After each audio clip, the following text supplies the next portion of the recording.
Good evening guys. Ah, karon nga higayon ani ako sa December 16. Nata karon 16. Alas kuwan siya. Alas 10 sa gabi. Nga akong experience karon nga adlaw nga accomplishment. Kaloyan sa Ginoo na ayaw ko motor. Andar in town sulod sa upat ka adlaw nga lubog kay wa kaandar guba dai stator dayo stator sa kuan kinlangkat ayang kapit siyang starter nya karon naayo na gikaluyan sa Ginoo gibilagduhan sa Ginoo kay tungod kay masawa na halinan og maylo mo na nga naayo siya. Salamat ko sa asawa kay iunan niyang kuan paayo sa motor kaysa kay palukat nito sa iyang cellphone.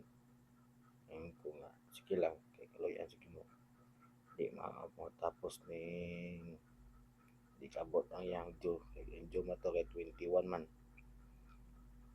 di kabot ang 21 malukat na nga mo ni akong kuan karon nga pinaka isod nga nagyan sa kinabuhi nga grabe mga paglutos o pagsulay nga ako nagyan.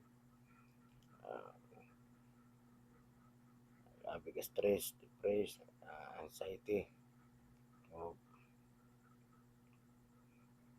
sa makaingon ka way ganam o buhi ning kalbutan na pero ingon ko sa Ginoo nga karon nga wala na nagibuhaton ng Dios kay kung wala ingon lagi ko unsa na gyud pero nagtuogi ko nga sa ibuhaton ng milagro nga karon wala na kay mao man akong nabati sa spiritual nga discernment nga naging surprise may tabuhan ni sa Ginoo nagtuo ko nga dahil ako gibuhaton ng Dios. Grabe ka stress, depressed, tanan ako dagway sa video dili gyud bangbang o dili gyud makuan dili gyud memorize o analyze kay mura po ni ako ang mga remembrance nga makita sa ako ang kinabuhi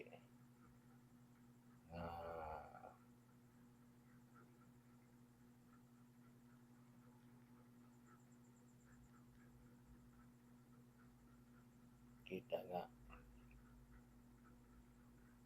remembrance sa diyang namatay na ko nakuhaon ako ni Jesus at least ako mga pinuno mga kanakan mga apo makita ng video